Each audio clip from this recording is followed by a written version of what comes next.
Welcome to this nice panel of guests. We are going to talk about passive stuff.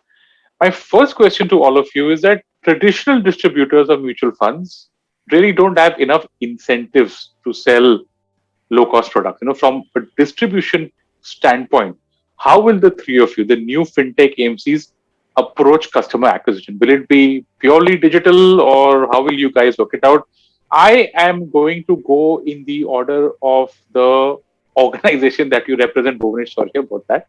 So I'll start with C for Capital Mind. Navi for Navi, Saurabh. That's you, and Bhuvanesh, you go last. So Deepak, over to you. How are you guys going to approach customer acquisition in this new digital era? Do you think that distributors are done?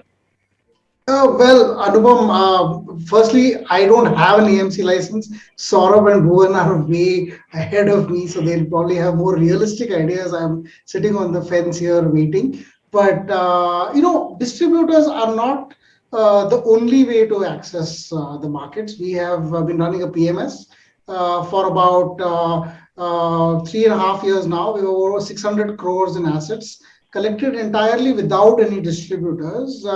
Mostly through direct sales. This is not because we don't want distributors. We just don't have the ability to pay them because we charge a very low fee. And I think that's similar in the index fund world where we know you have to charge a low fee because you're not paying for asset management. You're paying to follow an index. And therefore, you don't have too much room to pay distributor commissions. Having said that, some of the index funds in India, they actually pay 0.2%, 0.25% commissions, which is fairly good for a distributor who probably will use only part of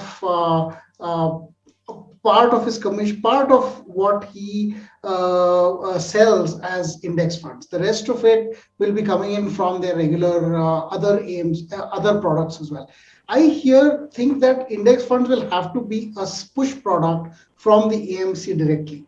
To give you an example, a lot of AMCs have passive products. There are very few AMCs who are actually pushing directly from the AMC itself their passive products. And I think that will change. I think all the players here, and I'm sure Saurabh and Bhuvan will be much further ahead on this. They will be able to actually set up a whole marketing, and I hope I propose to do so as well, that will help people understand and appreciate the value of passive funds. And you don't necessarily need distributors to come here. The distribution landscape itself will change because distribution landscape will move more towards a collective advisory kind of a landscape where people may not necessarily earn their money from commissions.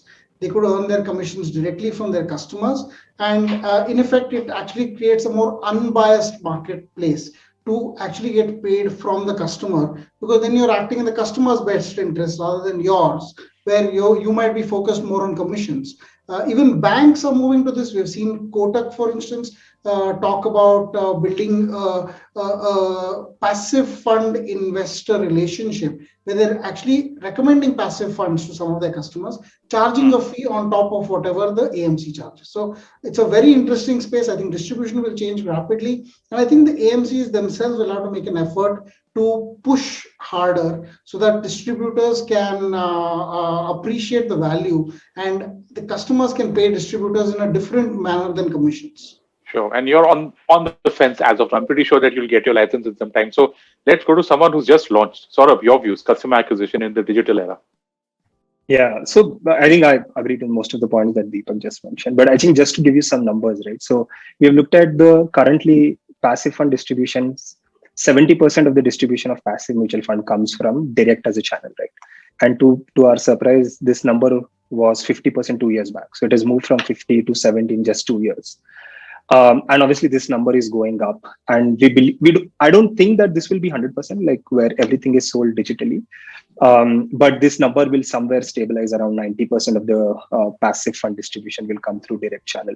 Now, what's also interestingly happening is with a lot of these distributors, right? So distributors are also not seeing active and passive, right? They have started focusing on their investors a lot, and they see that investor as their customer. And they know that now with more evolved investors, they want a good portfolio mix. They want a real visibility on everything that is happening. And they are themselves are asking that we want investment in active and passive both. So because there is a lot of push that is coming from investor side as well, I think distributors are also going actively and promoting passive funds to whoever is required. So, though I think direct will be 90%, but I still believe a lot, like a top tier of distributors will be proactive in going out and selling for the passive mutual funds as well. Bhuvnesh, I want your perspective, right? Because you guys have built this massive, massive platform in what, less than 10 years probably, and you've expanded a lot in the last couple of years with obviously the influx of so many investors coming into the markets. But that's a brokerage side. Talk to us about the passive, the mutual fund side of the business. I think Deepak and Saurabh pretty much some data. So I don't think distributors are going away. I think without them, none of this will work, to be honest. But of course, like Deepak mentioned, I think they'll continue to evolve. I think there's going to be concentration for sure, a large group of distributors controlling this thing.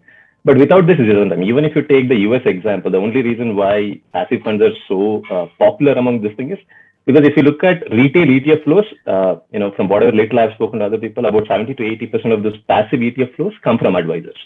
So this is your flat fee only advisors, which are, people who have gotten popular in the last 10 years. But unfortunately, that advisory ecosystem has been missing in India. If you check the SEBI website, I think 1,200 RIAs, but out of which maybe 700, 800 are F&O notices. So this, pure flat fee only guys, by my guess, hardly 100, 150. So that's a small kink if you ask me. But the other good thing that has happened is, thanks to all these digital platforms, I think, this whole DIY trend, I think it's a trend. People of course have strong opinions about whether people should be doing DIY and all that, especially in this environment, but that's here to stay. And surprisingly, what has also happened is, that because of performance or whatever reasons, there's been a strong move towards index funds on its own, in spite of people not pushing it, like the others mentioned also. Index funds are on point. For example, they are among the most popular funds even before this whole performance started picking up. So there is a small nascent trend, but of course this story hasn't even begun. At just 30,000 crores of AUM, hardly. If you take before this pandemic bump, so to speak, there was just about 500-600 crores of monthly inflows into index funds. Keeping aside ETFs, which EPFO flows dominate, but index fund, I think, in my view, is a more apt barometer of interest from the retail side. So this story is yet to begin, and sure. Like Deepak rightly mentioned, there's two sides. One, of course, the digital platforms are going to play a major role, but education is important. Without that, this won't stick, in my view. Yeah, Deepak, let's get to the two things that everybody gets really excited about in index funds, right? And both the things are probably the most central things when it goes to choosing which index, whichever passive fund to buy. One is cost, and the other is tracking error, right? Because the underlying index. In any case, we've got some idea of the performance. What is the role of technology in reducing cost and tracking error of passive funds? Anupam, there are two specific points over here, and one is regulation. There's a reason why in the US, certain index funds can actually offer zero load. That means zero costs, completely zero funds. You can't do that in India because in the US, any income earned by lending out securities. So if you buy the Nifty stocks, you have the Nifty stocks, the mutual fund owns them. The mutual fund can then lend them out.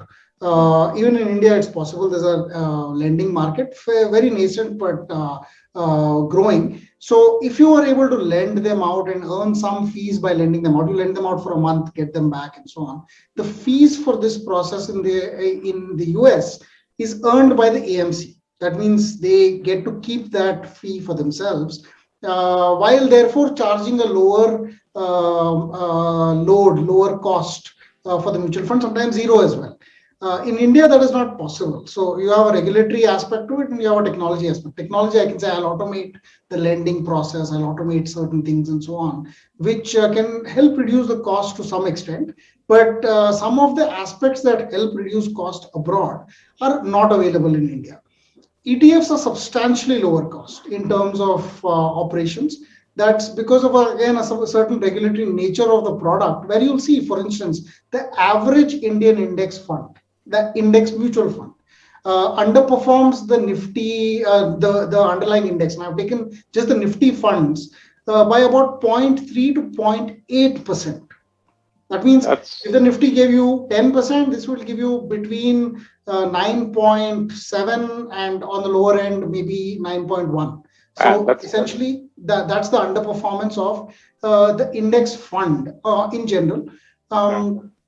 And even if you're low cost, so one of the funds that's actually underperforming by 0.9% has wow. a expense ratio of just 0.07% or So that's 0.08%. 7 bips you're saying. So with 7 bips, Sorry. you're looking at 1 percentage point of underperformance. It's pretty Yes, tough.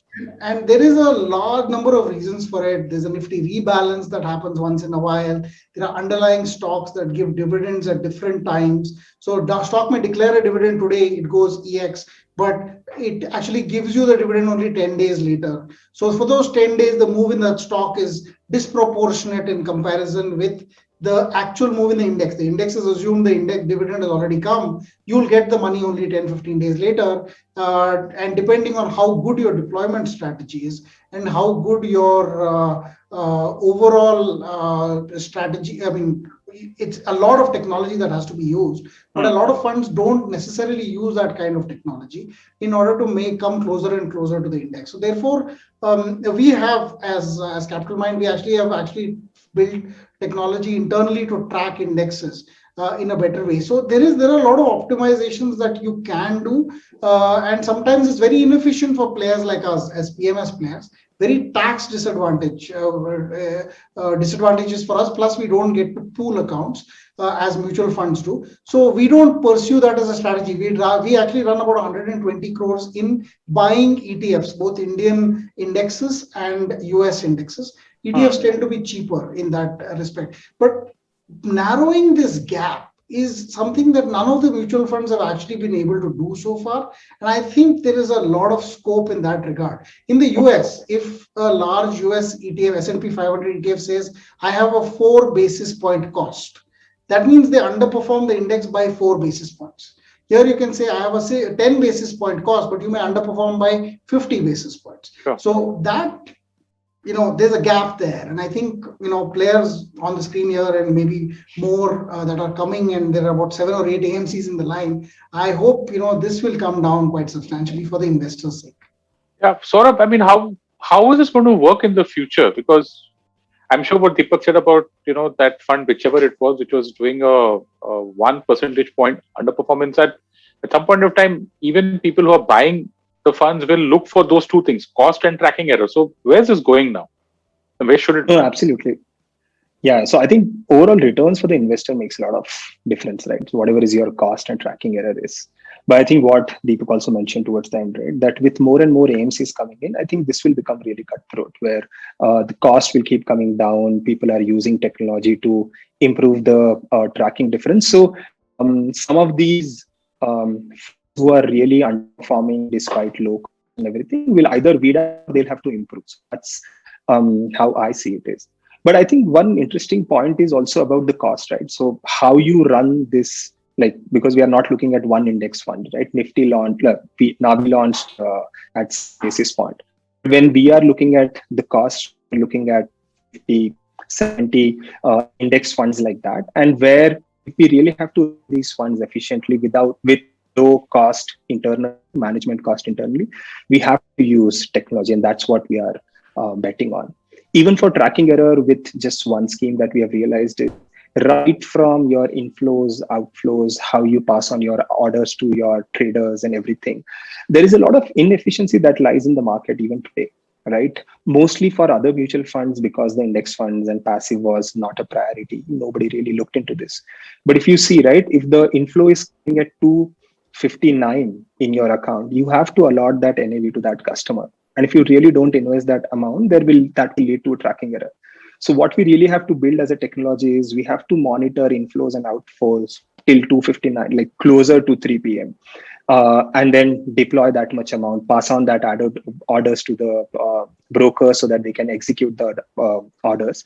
So I think all of this, there is a significant scope of technology. Some of that we have already built, some of that we are planning to build. So I think we are confident that I think using technology, a lot of players who will use tech will be able to reduce the tracking error significantly.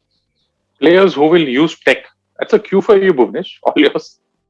No, I think it's pretty much sums up it. No, if you take this US example, I think I was listening to one of this Vanguard fund managers. So he was explaining, how there's a misconception that, people think that index fund is just putting one algorithm and it'll run nodes. It's not the case. To the point Saurabh mentioned, just these flows can kind of have a significant impact on how the fund is managed. There's a lot that could be done there.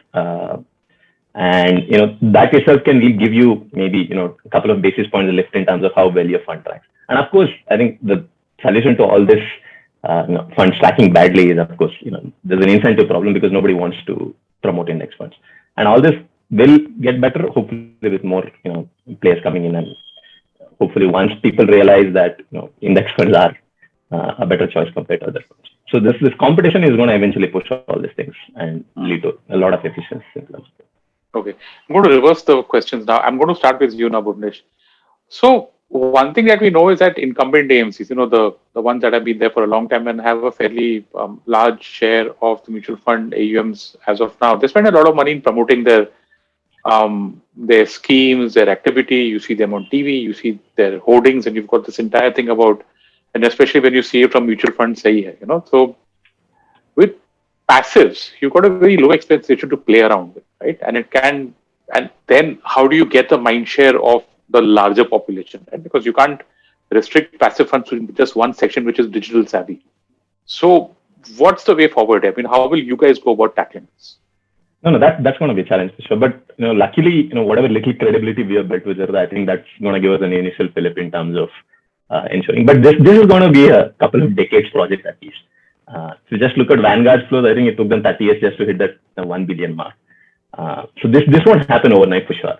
Even today, it's just 30,000 crores, which is basically a drop in the bucket. I think some of these large cap funds take that in a month, the total index fund AUM. So this is going to be at least a couple of decades of project. And it's going to take a lot of relentless education, like constantly pounding the payment types, ensuring. So, but, one thing that we've at least had first-hand experience with, for example, with Varsity, education does work. It's just that it's going to take a long time and there's going to be a longer payoffs. I think we were checking last time. I think there was some 80,000 comments which Karthik alone has answered on Varsity. So it's going to take a lot of effort for sure. And that's the way we intend to do it. But I personally don't think just splashing money on ads and all that is going to. Of course, you can always point to the example of mutual funds IEA, but just that alone on its own doesn't do anything. Because at the end of the day, your mutual funds, these active funds still have significant amount of commissions which are being paid out. At best, it's going to just accentuate those flows towards certain products that you want. But just ensuring that you put up banners everywhere. I don't think, because you won't wake up one day morning, see a banner and say, "Oh, I'm going to invest in a mutual fund today," because there's a lot of homework to be done also. So I don't think that's going to be an answer. I think this is going to be a slow and steady process for sure. Okay, sort of, how is this going to work? Because you guys, Deepak, Zerodha at least has that established brand name. You guys are entering in for the very first time. How so first is sort of how are you guys going to tackle this? Yeah, so I think what I believe is the legacy mutual fund, like doing carpet bombing of their brands and their mutual funds is an opportunity because it's not effective. I think we all know that because you are absolutely showing it to everybody. And in this digital world, you can have a particular consumer segment that you can target really deeply, engage with that customer and build a long-term relationship. Right? So how Navi is planning is we plan to use this digital marketing really to the next level, identifying which are the cohorts, which are the consumer segments, which will get into the passive mutual funds to begin with. And then from there, start the upward spiral, right? So once you have those initial 100, 1,000, 1 lakh, 5 lakh, 10 lakh customers, and that's where it keep multiplying. So I think that's an opportunity that we are seeing, that we know that there are certain segments and cohorts that we have identified will be really are the low-hanging fruits, will convert, will understand passive mutual funds really well. So target them first and then slowly move forward.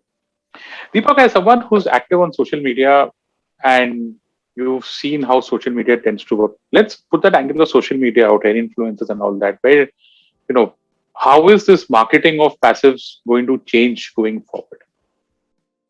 So, Anupam, if you look at the brokerage industry itself, you've had players succeed on different parameters. You had an ICICI, which was the largest brokerage for the longest time, right? Before Zerodha took over that spot. And Zerodha did relatively low marketing compared to a brand like ICICI. And then you have now ICICI is fifth largest or fourth largest, I think. And three other players have come in and they've all gotten in on different parameters. They don't just splash. Some of them do IPL advertising. Some of them do influencer-based advertising. Some of them do all of the above. Now, I think marketing here has to be now part social media, part influencer, part presence and brand, but also has to be a lot more interactive. In the sense, it can't be just, oh, I will tell you, I will show you one Cadbury's poster. Please go and buy Cadbury's. No longer happens like that. Like Bhuvan mentioned, Karthik spent at Zerodha, I spent a lot of time and effort answering so many questions because as part of the education process, you're not going to just give information. You're going to get questions. You're going to have to give answers to those questions. This interactivity and lends itself very well to social media. Twitter, for instance, is now a treasure house of information, questions, answers, articles, links, videos. So you get information from a variety of sources. And I think this is important to consider as a source of marketing, especially to the retail consumer.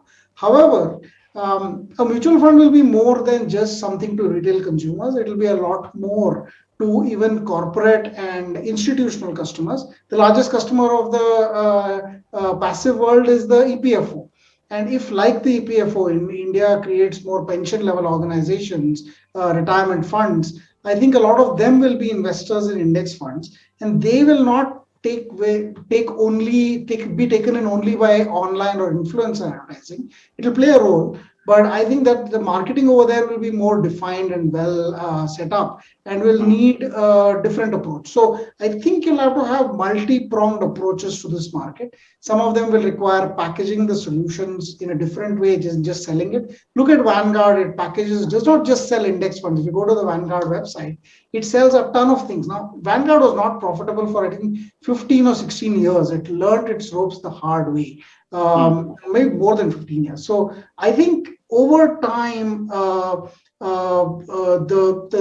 the process of marketing this information is just stick around, and you will actually outperform, because passive in general tends to outperform most of the active funds over a long period of time. And that period is happening in India as well. And over time, if you demonstrate performance, the institutional players will come, and eventually the retail players will also come.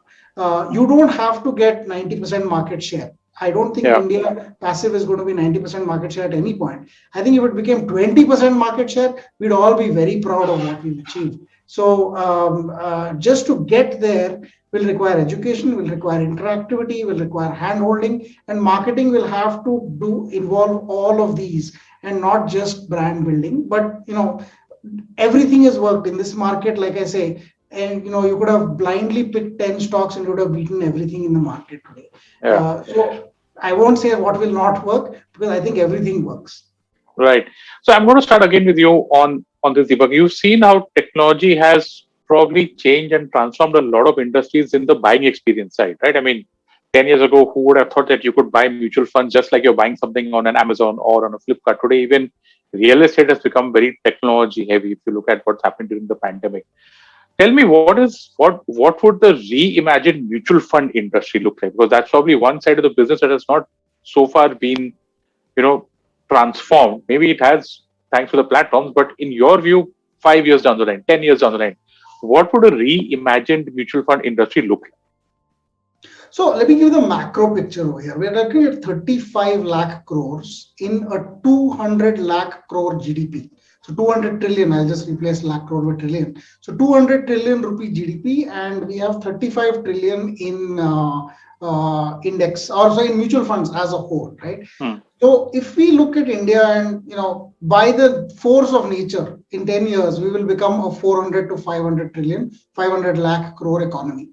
And in India, I expect this current 15% or so, which is of that GDP, which is in mutual funds, to just grow to 20 or 25%. 25% means 100 trillion, 100 lakh crore rupees will be sitting in mutual funds in the next 10 years. That means 35 will grow to 100. This is a 3x increase in 10 years, not significant, but I think that extra 65 that's coming, a significant part of it, and when I say significant, I mean 10, 20, 30% maximum, but that part will go towards index funds. And this is not because, in general, what is what and all that stuff. But I'll give you the example of a person who wants to select a mutual fund. You start off, you select a mutual fund, you order everybody by 1 year returns, and you select the top 5.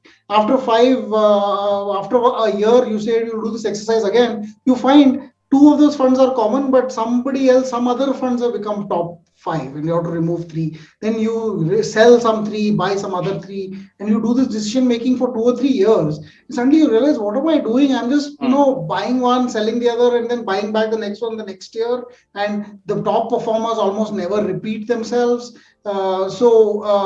Instead, if I look at a long-term performance of an index fund, it is a little bit above average because the index funds charge lower fees, so they tend to be more than the median. But in the last few years, you would find that they're in the top 20%. Top 20% of all funds, no matter which kind of 3-year period, 3-year window you look at. This has changed since 2016, 2017. And in fact, after 2018, when the SEBI reclassification came, where large cap funds could only buy the top 100 stocks and so on, this difference has become even more evident in the large cap funds versus the indexes. I think over time, the fact that indexes give you less decision fatigue will itself cause some of the people and some of the newer people that come into the market to say that is a better approach to take than to try and select actively mutual funds all the time. If that decision fatigue buys in 20% of market share and in the incremental scale of things, we would be at 10 to 15 lakh crore in index fund assets in the next 10 years. Now, we may be only a small 3 or 4 lakh crore now, but it will be 10 to 15 lakh crores in the next 10 years. That's how I see the macro evolving, and how technology will help. It will help everybody. It won't help just active. It won't just help passive. It will help every single kind of mutual fund. You'll be able to pay through your wallets. You already are able to pay through UPI. You can do SIP through UPIs. I think that's already possible. Tomorrow, all of that will be at a click of a button. I don't know if goggles become the new thing. Maybe you wink twice and an SIP goes. I mean, you never know what kind of technology will come. But I'm sure about this. Transaction will be table stakes. Everybody will have to provide you every single means of transaction possible. Hopefully, at some point, people will be able to do that 10 rupee transaction, which is too expensive today for people to do. We can radically change the space for the smaller towns where 10 rupee, 100 rupees is actually a more viable form of saving for the lower income population than it is now. But things will change for sure.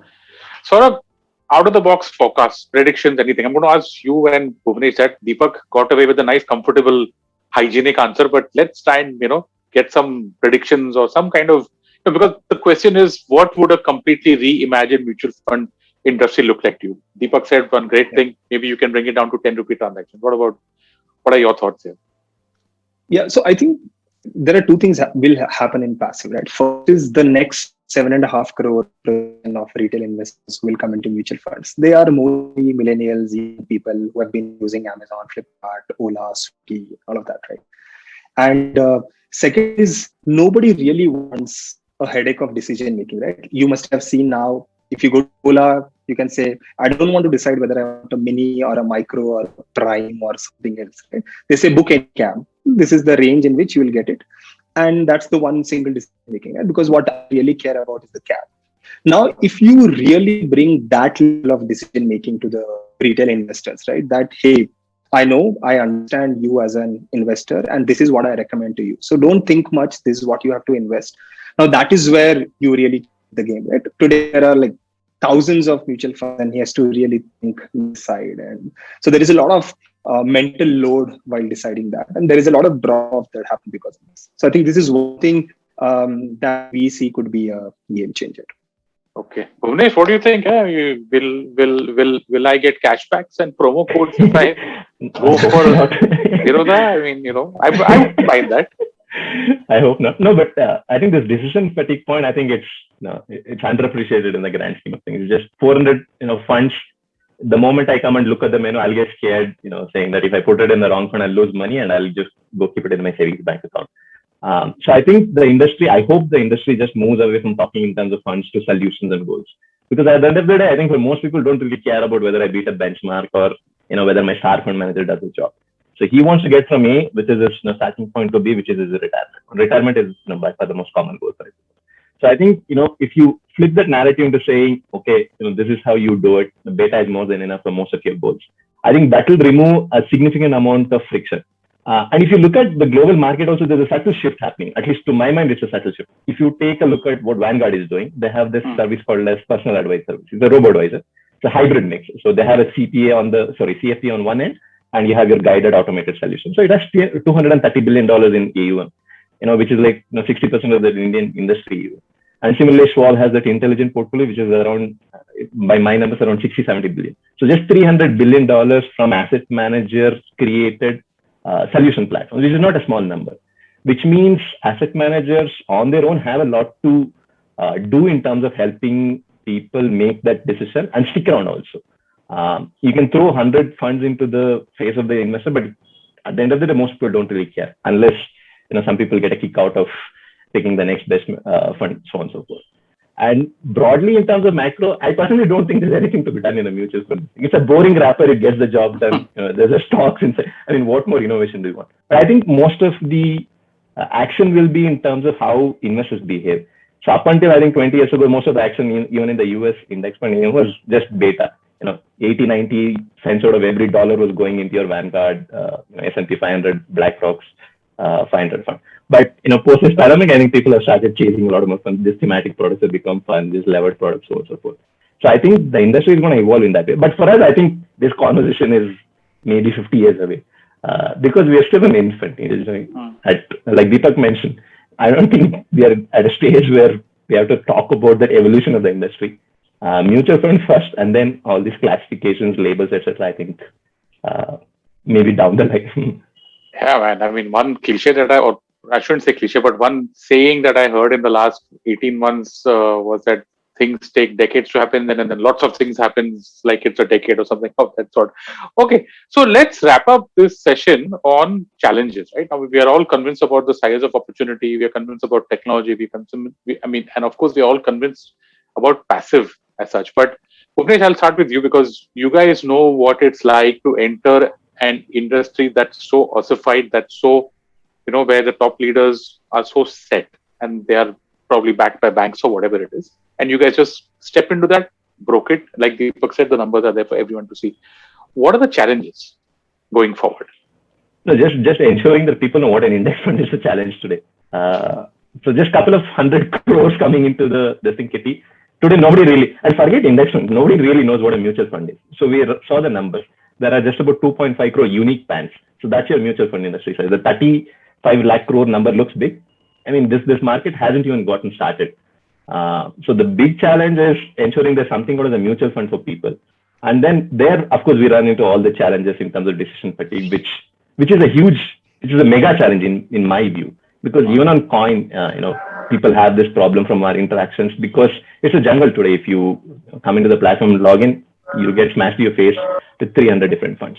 So ensuring that one, you educate investors about what a mutual fund is, then why index funds, and then also ensuring that you use whatever tools you have in your kitty to ensure they have sort of a noise-free, guided investing solution, so to speak. You can leverage all the digital platforms in the market, build on your own, and I think investors need those blinders just like horses have, so that they don't look here and there. Just put their money in simple products. They don't have to worry about picking star managers, star ratings, and all that nonsense. And then ensuring that we do whatever we can to reduce that noise so that they stick around. But to me, ensuring what mutual fund is, people know what a mutual fund is, and such a thing exists, is a mega challenge. Which is why I mentioned this is like a couple of decades of projects, at a minimum. Sure. Sort of challenges? Yeah, I think first is awareness. I think Bhuvnesh already mentioned that we have to create awareness, and it'll take a lot of efforts and patience to do that. I think second is not only like companies being patient, like companies like us, but also investors have to be patient. So we also have to educate them about the patience, because index funds, it's not like any other active funds that you will see crazy returns like you see in some of the active funds directly. It's a long-term activity. You'll have to keep investing into it, and over time you realize those benefits of that, right? You have less stress so that you can focus on other things, and these index funds will keep making money for you. So I think awareness absolutely is the first thing, and second is teaching them about patience as well. Patience, awareness. Deepak, what do you think are the challenges? So I think the millennials obviously have a much different landscape to look at. They're more digitally aware and so on.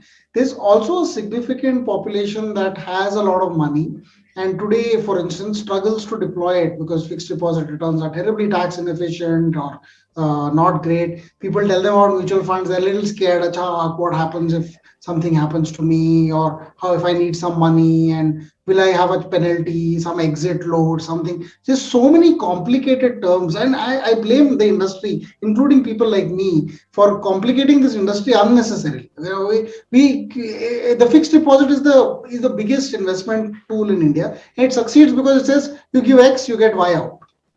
No, but we have to introduce entry load, exit load, holding period, this lock in. You cannot invest less than 5,000 rupees, but next investment can be 1,000 rupees. All this complicated stuff is just terribly nonsensical for anyone, whether it is a new investor who's young or a new investor who's old.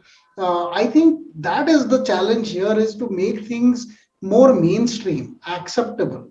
And also to make sure that mutual funds themselves are accountable for their actions.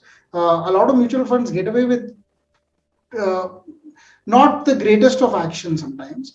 And for a change, we should have more power to investors. And in the brokerage world, that is what has changed things. Earlier, brokers used to get away with anything. Today, SEBI has come in and made regulations so tight and created enforcement techniques that says today, if you tell me I can go to any brokerage, I can put my money into that brokerage, as long as they have a demat account, I know I'm reasonably safe. I think even if the brokerage goes bust, there is a mechanism for me to access my securities back. And I have actually successfully done it in a couple of cases for a few people that I know.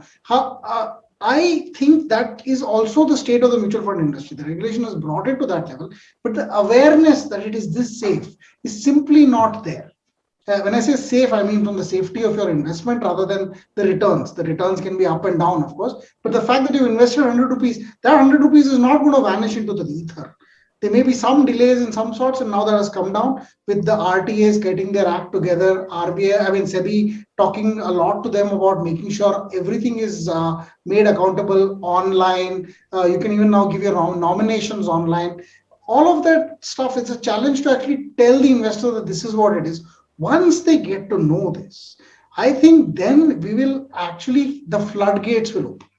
There will be a lot more investments that come into mutual funds if people start to realize that from a regulatory perspective, there's a very big, fencing wall that does not allow people to steal money from inside. And the more enforcement, the more regulations that SEBI has brought in, I think will prove useful. But at the same time, it's going to take a lot of effort from the AMCs themselves. The other big challenges have actually gone away. For instance, you could not invest abroad. Today, you can invest abroad. So many mutual funds have come that help you invest abroad. And for me to invest, if let's say I'm a very rich individual, 2.5 crores is the maximum I can give for myself because RBI has that limit. But I could put 10 crores in a mutual fund that invests that money into, say, NASDAQ 100 or US S&P or something like that. So there are those limitations which I have otherwise also, mutual funds can solve. So these challenges have gone away, yet not one mutual fund has actually highlighted this, saying if you're a rich individual, you should use the mutual fund route to invest abroad. Because you're limited to 2.5 crores at a personal level. And we as a PMS deal with people with sometimes double-digit, triple-digit crores in net worth who were simply unaware of this fact until we brought it to their notice. And why am I as a PMS bringing it to their notice? Shouldn't the mutual funds be talking to these customers directly? I think that at some level the challenge is simply in educating the marketplace about all the great things that have already happened, not just waiting for even greater things to happen. Great. Yeah. So for the viewers, I hope that, all of us spoke about awareness that has to happen, education. I hope that you found this particular session of Finity's Go Passive Conclave educative and informative. But that's it. We're out of here. Thank you, Saurabh Jain, Navi AMC. Thank you, Deepak Shinner, Capital Mind. And Thank you. thank you, Bhuvnesh Zerodha AMC. Folks, please hang on for more such events on Finity's Go Passive Conclave. That's it from our side.